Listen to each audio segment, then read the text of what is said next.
I did not want her there. That is the truth of it, and I have learned in the years since that the truth told plainly is the only kind worth telling.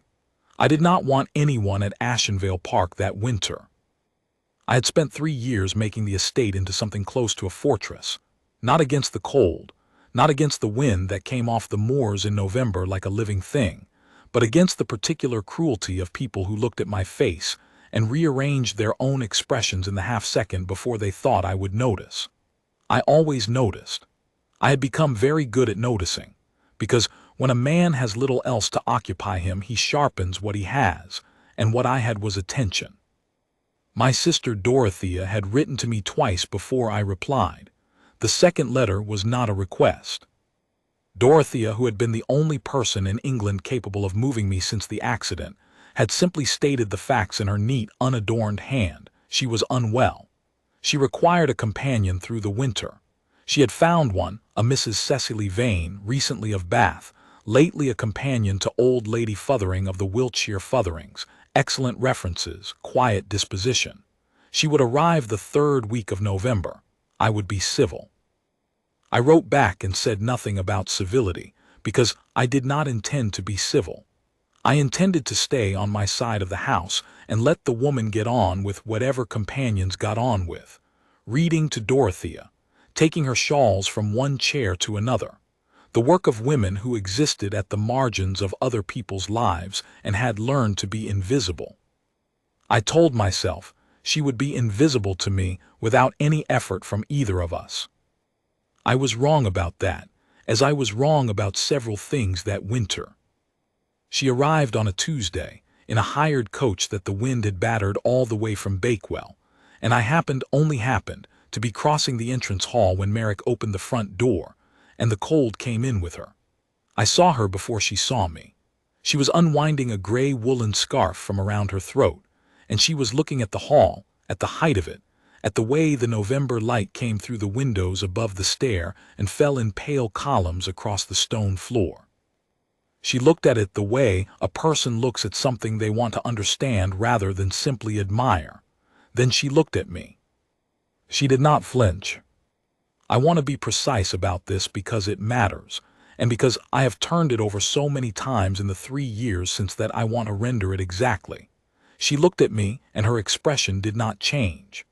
Not in the half-second that people believe is invisible. Not in the way that is sometimes worse, that studied, deliberate blankness of someone working very hard not to react, which is its own kind of reaction. She simply looked at me, and then she looked at Merrick and she said, "I imagine the upstairs rooms are warmer. Could you show me where to leave my things?" That was all. I stood there in the entrance hall for a moment after Merrick had led her toward the stairs, and I thought, who is this woman? Dorothea was worse than she had let on in her letters. I suspected this the moment I saw her that evening, propped against a bank of pillows in her sitting room with the fire burning too high and a cup of beef tea going cold on the stand beside her. Dorothea had always been the energetic one, the one who filled a room, who laughed at things that were only half funny just because laughter was her natural state. She was 34 and she looked, that November, as though laughter was something she was conserving. "Don't make that face," she said when I came in. "I'm not making any face." "You're making the face you make when you've decided something is worse than you expected, and you're angry at yourself for not anticipating it. Sit down, Aldrich." I sat. Cecily Vane was in the corner of the room, near the lamp, with a piece of needlework in her hands that she was not looking at. She was looking at Dorothea with a focused, quiet attention that I recognized, having recently discovered in myself how much you can learn about a room simply by watching it. "Mrs. Vane has been perfect already," Dorothea said. "She unpacked my books without being asked, and she didn't put them in alphabetical order. Should she have? No one should ever put books in alphabetical order. It shows a complete misunderstanding of how a library works." Dorothea smiled. "Sit and talk to us, Aldrich. You spend too much time alone in that study." "I have estate matters." "You have avoidance matters." There is a difference. I looked at Cecily Vane to see whether she was embarrassed by this exchange, or amused by it, or forming an opinion of my sister that she would later share with friends. She was doing none of those things. She had gone back to her needlework with the focused, unhurried air of someone who understood that some conversations were simply not hers to be part of, and who was entirely comfortable with that. I stayed for half an hour. I told myself it was for Dorothea. The first real conversation I had with Cecily Vane happened on a Thursday morning, 4 days after her arrival. I had come down earlier than usual because the wind had been too loud for sleep, and I was in the library with the fire not yet properly lit, standing at the window with a cup of coffee that Merrick had produced with admirable speed, looking out at the gray expanse of the moors. She came in without knocking, which surprised me, and then stopped when she saw me. "I beg your pardon," she said. "Dorothea mentioned the library was unoccupied in the mornings. I'll find somewhere else." "There's no reason to." She paused. "Are you certain?" "Mrs. Vane." I turned from the window. "I'm holding a cup of coffee and looking at the moors. I am not doing anything that requires privacy." Something moved briefly in her expression, not amusement exactly, more like the recognition of a tone she understood. "Then I'll get on with it," she said, and went to the shelves. I watched her choose a book. She ran her fingers along the spines the way a person does when they're reading titles without being able to see them clearly, tilting her head slightly. She pulled out 3, considered them, put 2 back, and settled into the chair nearest the fire with the 3rd. "What did you choose?" I said, before I decided to say anything at all. She showed me the spine without looking up. It was a translation of Dante. "In Italian?" I asked. The spine was in Italian. My late husband spent a good deal of time in Florence on account of his work. I learned enough to read it. She opened the book. It helps to read it in the original when the translation has gone stiff. I stood there for a moment. "I didn't know your husband had passed." "Dorothea may not have mentioned it. It was 2 years ago." She said it simply, the way you say things that are real and settled. "He was an architect. He was very good." "I'm sorry." She looked up then, directly at me, in the way she had looked at me in the entrance hall. "Thank you," she said, and it was simply that, not a performance of receiving condolence, not the slightly pained expression of someone who wishes you hadn't said it but is grateful for the effort. Just, "Thank you." And then she went back to the Dante. I stayed in the library for another 2 hours, which was an hour and a half longer than I had intended, and I read nothing at all. There is a particular quality to a house in winter when the people inside it are neither strangers nor yet friends, when the rhythms of another person have begun to be recognizable, but still carry the slight surprise of the unfamiliar. You learn which stairs she avoids on her way down in the early morning because they creak. You notice that she takes her tea without sugar, but with rather more milk than is perhaps fashionable. You observe that she has a way of pausing in doorways, for just a half-second, as if she is deciding whether a room needs her in it before she enters. I noticed all of it, and I told myself, this was simply the habit of attention I had developed in 3 years of having very little else to do. Dorothea recovered some ground in the first fortnight, not much, but enough that she was eating properly and spending the mornings out of bed, which was a relief I had not allowed myself to fully feel until I saw it. She and Cecily had established a comfortable routine. Cecily read to her in the afternoons, and not the sentimental novels Dorothea's other companions had favored. She read her natural history and poetry, and occasionally, at Dorothea's insistence, a Gothic romance that made them both laugh at the wrong moments. I began to find reasons to be in whatever room they were in. I was not proud of this.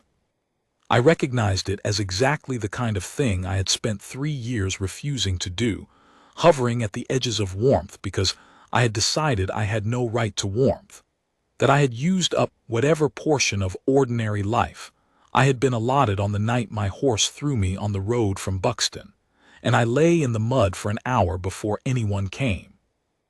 I had decided, somewhere in the months of recovery, that the man I had been before that night was gone, and that the man remaining was someone who managed an estate efficiently and read too much and left society to those who were equipped for it. Cecily Vane was dismantling this conviction without appearing to try. The snowstorm came in the second week of December. It announced itself the evening before with a sky that turned the particular greenish-white that means business, and by morning Ashenveil Park was buried under 1.5 feet of snow, with more coming down steadily, and no prospect of the Bakewell Road being passable for at least 3 days.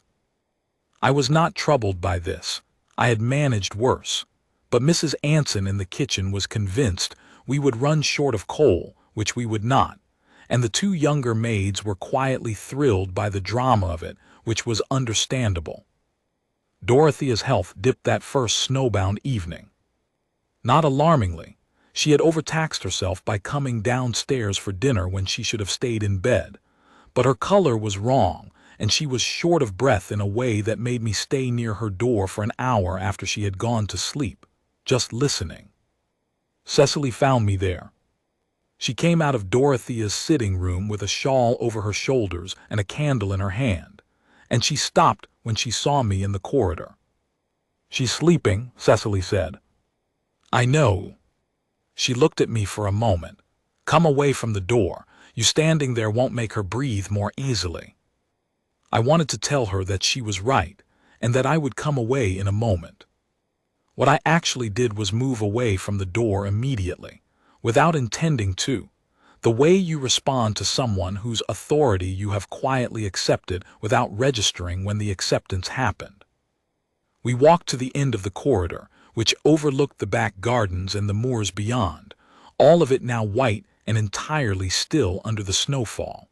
Cecily set her candle down on the narrow windowsill and looked out. "She was like this 3 weeks ago as well," she said. "It passes. Her lungs are weak, but she's stronger than she appears." "I know she's strong. I don't mean it as a comfort. I mean it as a fact. I understand the difference." She turned to look at me then, with an expression I couldn't immediately read. "I think you do," she said, and there was something in it, not surprise exactly, more like the adjustment of an estimate she'd been forming quietly over several weeks. We stood there for a while longer. Outside, the snow was still coming down. There was no sound except the house settling and the very distant low of the wind on the far moor, and it occurred to me that I had not stood in companionable silence with anyone in 3 years. I had been alone, or I had been in the effortful silence of other people trying very hard not to look at my face, which is not silence at all. "Your husband," I said, "was it sudden?" I don't know why I asked it then. The question had been sitting with me since the morning in the library, and it came out simply, the way her own manner of speaking had a way of making things come out. "Yes," she said, "a fever. He was quite well on a Monday, and by the following Thursday he was gone." She was quiet for a moment. I hadn't finished being angry with him about something when he died, something small. I don't even remember now what it was. "That sounds painful." It was for a time. Now it mostly seems like a fact about grief, that it never waits for you to be ready. She looked back out at the snow. "Were you riding alone when it happened?" The question landed without weight or performance. She asked it the way you ask something because you want to know, not because you've decided it will help to talk about it. "Yes," I said. "The horse threw a shoe and came down on the road.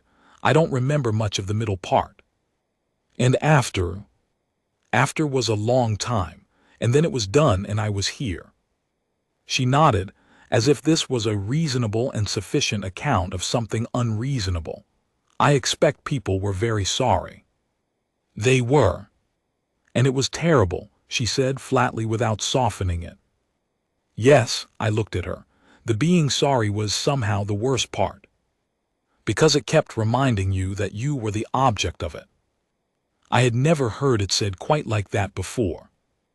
I had thought it approximately in various forms over 3 years, but no one had ever said it back to me with that plain, unadorned accuracy.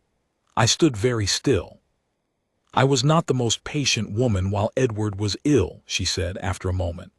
Afterward, people kept telling me how devoted I had been. I don't think they were lying exactly. I think they simply couldn't see the nights I sat beside him and felt not afraid for him but afraid for myself, that I was going to be left. She paused. It's not a flattering thing to admit. It's an honest one. Those are not always the same thing as useful. No, I agreed. But they're better than the alternative. She looked at me for a long moment, in the candlelight, with the snow falling beyond the glass, and something passed between us that I cannot describe more precisely than to say that it was the specific sensation of being seen by someone who was not looking for anything from what they found. I think I'll sit with her a little longer, she said at last, in case she wakes. Yes. She picked up the candle. Good night, Your Grace. Good night, Mrs. Vane. She went back down the corridor. I stood at the window for another 10 minutes, looking at the snow, and I was aware, for the first time in 3 years with absolute clarity, that I was still alive, and that this was something other than a medical fact. The snow lasted 4 days. In those 4 days, I learned the following things, not deliberately but simply by virtue of being in the same house as Cecily Vane, and having at last given up the pretense that I was not paying attention. She woke early and went directly to Dorothea before she had her own breakfast, which was both characteristic and not entirely sensible, and I began instructing Mrs. Anson to leave a tray in the corridor that Cecily could take without having to go all the way to the kitchen. She played the pianoforte badly, by her own account, which was entirely true, but she played with such evident enjoyment of the thing that the badness of it was irrelevant. I could hear it from my study on the second evening of the storm, and instead of working I sat in my chair and listened to her methodically work through a piece she had clearly learned recently, stumbling over the same passage 4 times and trying it again from the beginning each time without apparent frustration.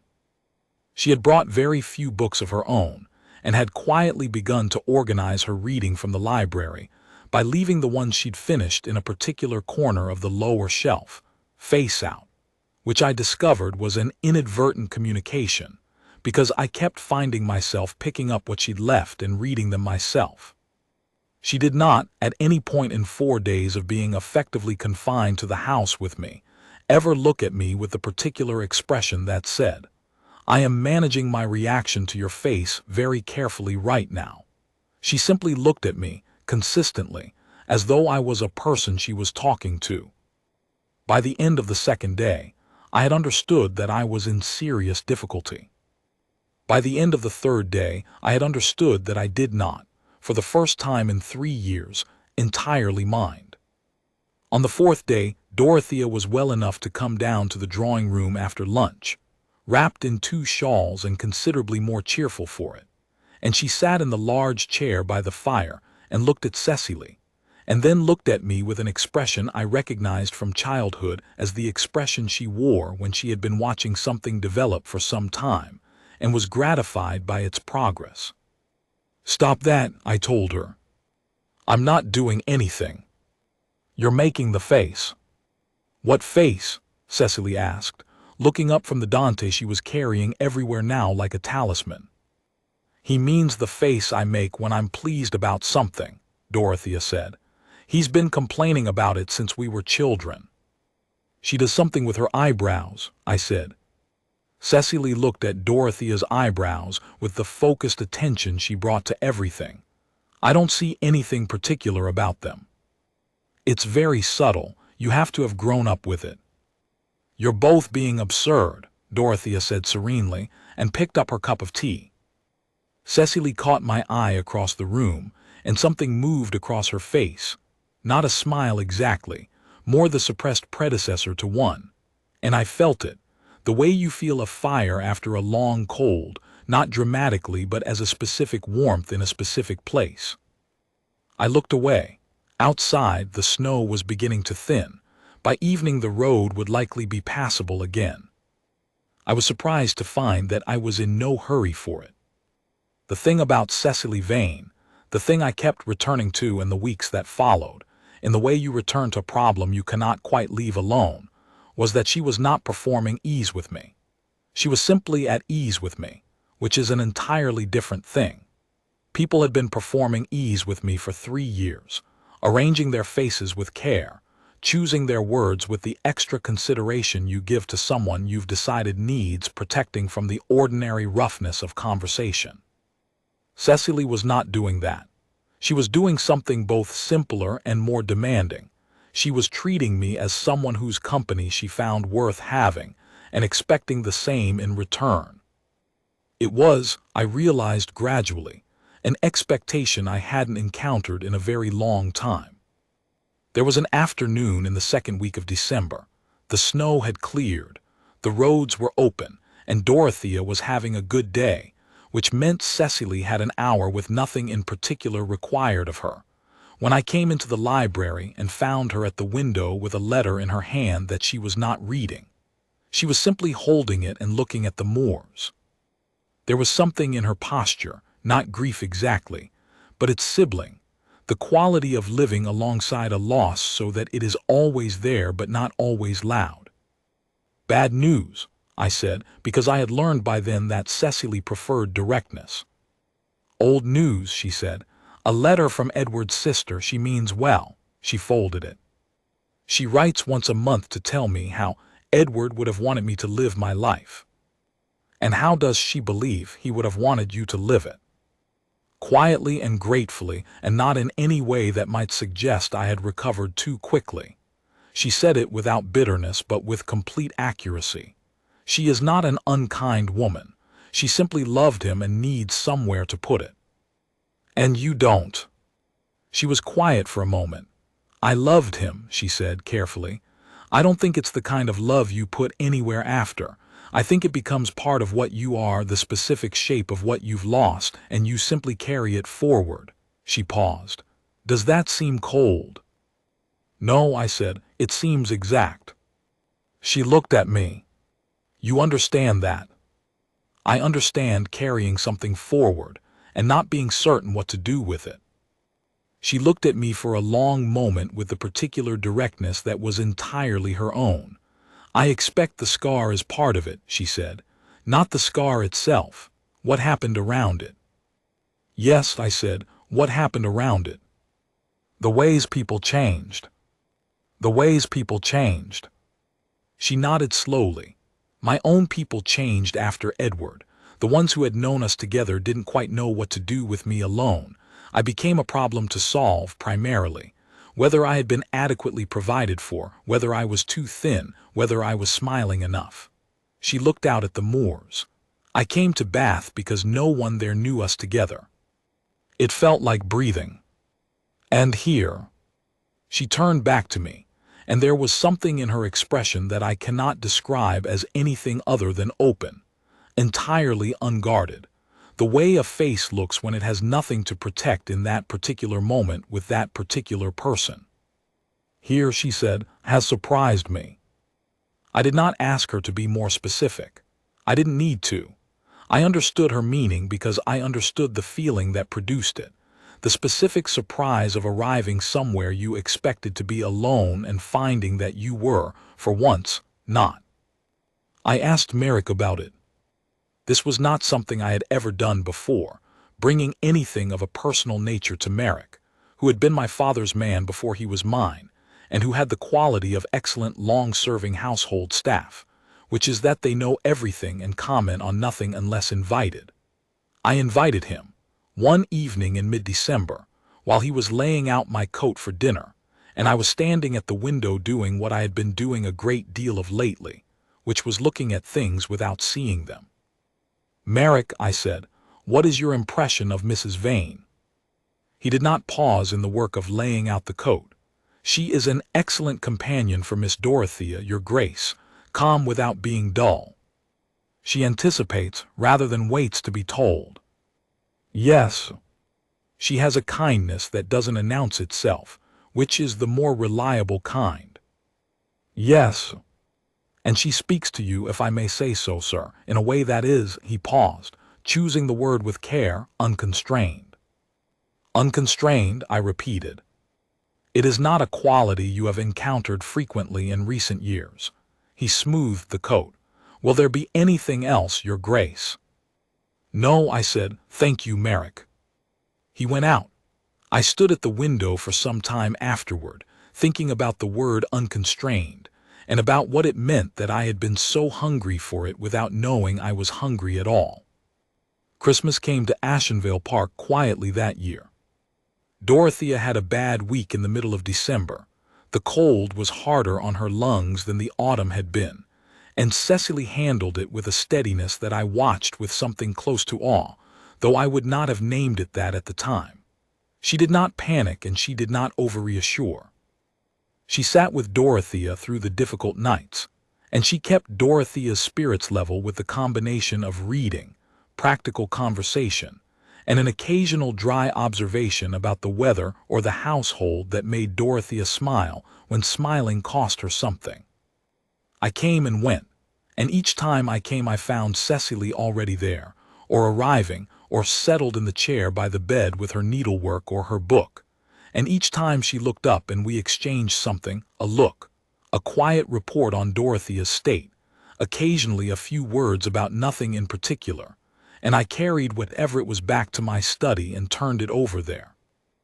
On Christmas Eve, Dorothea was well enough to sit with us for supper, and afterward we sat by the fire in the drawing room, all three of us, while outside the night was clear and very cold, and through the windows the sky was doing something extraordinary with its stars over the moors.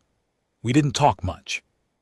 Dorothea fell asleep in her chair within the hour, which was entirely predictable, and Cecily and I sat in the firelight and occasionally said something and occasionally did not. You're different from what I expected, she said at some point quietly, so as not to wake Dorothea. What did you expect? Dorothea said you were difficult. I am difficult. You are solitary, she said, which is not the same thing. Difficult implies you make things hard for other people. Solitary is simply a shape you've taken. I looked at her, and what shape do you think I've taken? She considered this with her characteristic seriousness. The shape of a man who has decided he is less than he is, she said, and who is beginning to suspect he was wrong about that. The fire moved between us, and above the moors, the stars were very bright through the cold glass. Dorothea breathed steadily in her chair. You are remarkably direct, I said, for a woman in someone else's house. I was direct in my own house as well. A pause. Edward found it trying at first. And then he said it was the quality he valued most. He said it meant he always knew where he stood. She looked at the fire. I think most people don't want to know where they stand. They prefer a comfortable uncertainty.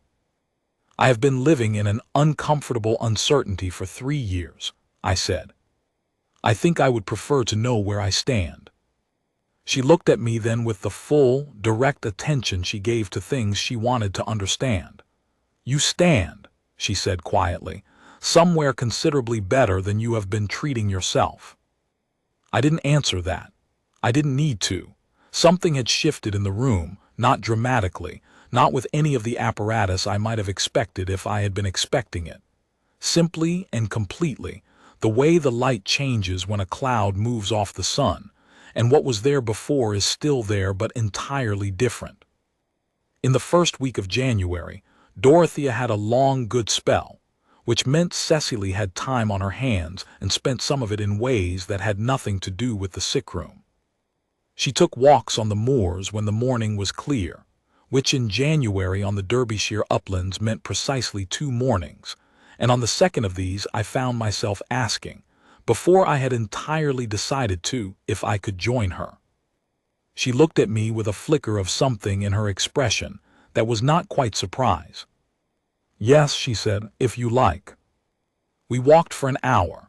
The moors in January after snowmelt were a particular color, brown and gray and dull gold, with the remnant snow in the hollows and the sky very high and pale, and Cecily walked the way she did everything, with complete attention, as though the moor was a text she was reading carefully. She named the birds she recognized. She was wrong about 2 of them and accepted the correction without embarrassment, simply filing it away, which was characteristic. We walked mostly in silence and talked a little, and the talking and the silence were both the same thing, the same easy, undemanding company that I had not had in so long that I had forgotten it was possible.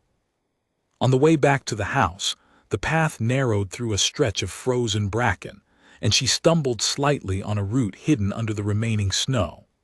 I caught her arm before she had fallen, and she steadied, and for a moment we were standing quite close together on the narrow path with my hand on her arm and the cold air around us, and no particular reason to move. "Thank you," she said. "Careful on the way back. The ground is unreliable under the snow." She looked up at me. We were close enough that I could see the cold had put color into her face, and that her eyes, which I had thought were brown, were in fact the particular dark amber of autumn bracken. "Aldrich," she said. She had not used my name before. It was the first time, and I felt it precisely. "Yes. I think you should know," she said carefully, "that I am not," she paused, looking for the right word, "I am not in a state to misunderstand what has happened here." "Neither am I." She held my gaze for a moment. "Good," she said, "then we understand each other." "I believe we do." She straightened and we walked back to the house, and nothing more was said that morning. But something had been named that had not been named before, and naming it meant it was now real in a different way, which was both simpler and considerably more frightening than the quiet, unacknowledged accumulation of the past weeks. I was frightened that day, in the way that you are frightened of something you want very much. I spoke to Dorothea first. This was not a plan I had formed. It simply happened that I went to sit with her on a Tuesday afternoon, and she was awake and alert and looking at me with the eyebrows. And I said, "What?" And she said, "Nothing." And I said, "Dorothea." And she said, "Aldrich, I have been watching you be an idiot about a perfectly excellent woman for 2 months, and I would very much like you to stop." I was quiet for a moment. "It has not been 2 months." "It has been exactly 2 months. I have been counting." She came in November. The 3rd week of November. It is now the 3rd week of January. That is 2 months. She put down her cup. "I am her employer technically, in that I pay her wages and require her company, but I am not her jailer, and I am not a fool, and I would very much like—" She stopped, and her voice was different when she went on, "I would very much like to see you happy, Aldrich. I have wanted that for 3 years, and I have not known how to say it because I know you hate it when people feel sorry for you." "I do hate it." "I'm not sorry for you, I'm impatient with you." She picked the cup back up. "Go and talk to her." "And say what?" Dorothea looked at me with the serene expression of someone who has been waiting for a particular question. "The truth told plainly," she said. "You've always been better at that than you think." I found Cecily in the library. She was at the window where she had stood that first morning, with the Dante, but she wasn't reading. She was looking at the moors, which in the late afternoon light of January were the color of pewter, and she turned when she heard me come in. I had thought about what to say. I had rehearsed it, which is not my natural mode but which seemed warranted given what was at stake. I had composed something that was measured and honest, and did not demand anything she was not prepared to give. I said none of it. What I said was, "I don't want you to leave." She looked at me steadily. "When Dorothea is well," I said, "when she no longer requires a companion, when there is no professional reason for you to be here, I don't want you to go. I stopped and tried again. "I am better than I have been in these 2 months. I have been better than I have been in 3 years. And I know that it is not entirely the season or the circumstances. It is considerably you." Cecily was very still. She was looking at me with that expression, the one that was not pity and not admiration and was simply attention, and her hands were folded in front of her with the Dante tucked under one arm as though she had grabbed it when she heard me coming. "You are not an easy man," she said at last. "No. You have the particular difficulty of a person who has decided to expect very little and has organized their entire life around that decision." "Yes," I said, "I know. And I am not an easy woman." She held my gaze. "I am direct to the point of being blunt, and I will tell you when I think you are wrong, and I have a great deal of my own that I carry, and I do not," she paused, "I do not want to be managed. I have had enough of being managed."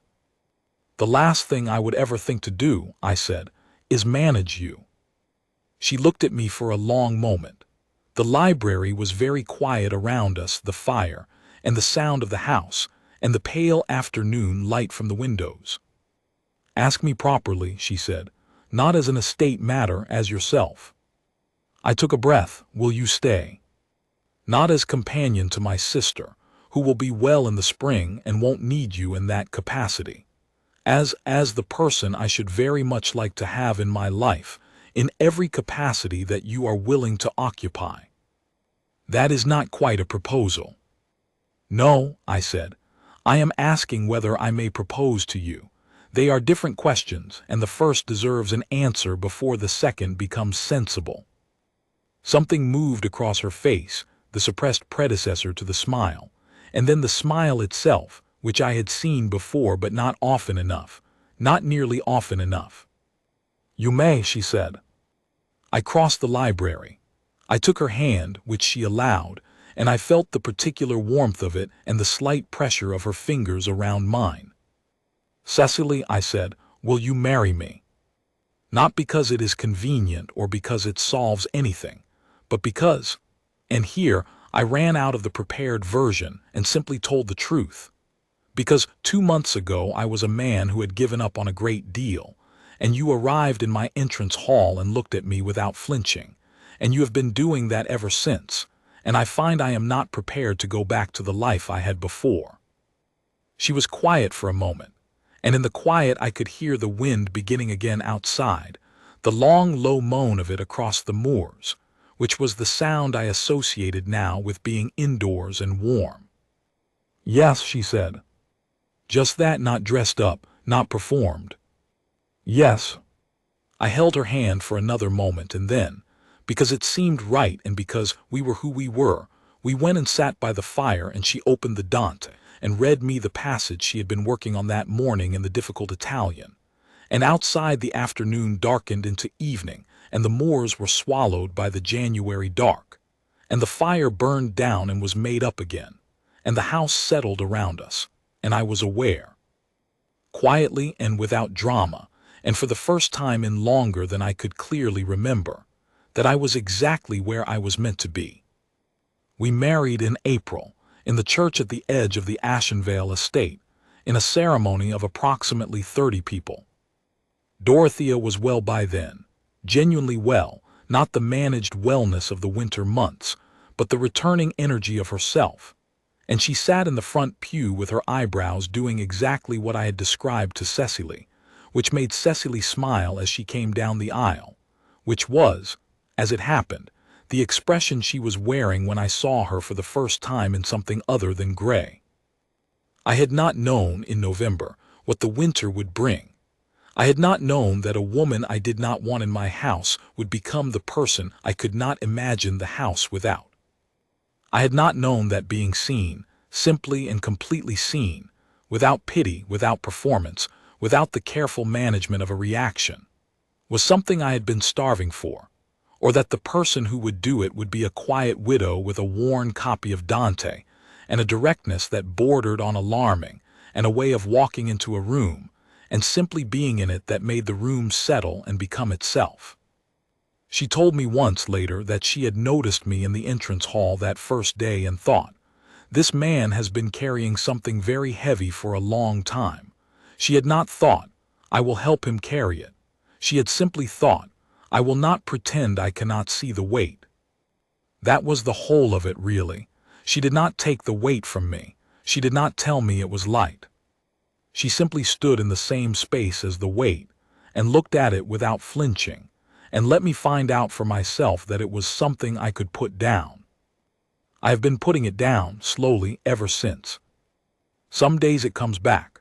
Some mornings I stand at the window and the reflection in the glass is still the reflection I have not entirely made my peace with, and the old cold starts at the edge of things. On those mornings Cecily comes and stands beside me, and she doesn't say anything, and she doesn't not say anything. She simply stands there close enough that I am aware of her warmth, and she looks at the moors, and after a while I look at the moors too, and after a while longer the cold has moved off, the way it does. It is a small thing, perhaps. But I have learned, in the years since that first November, that the largest things in a life are often the ones that look smallest from the outside. She saw me whole before I could see it myself. That, I think, is the only definition of love that has ever made complete sense to me.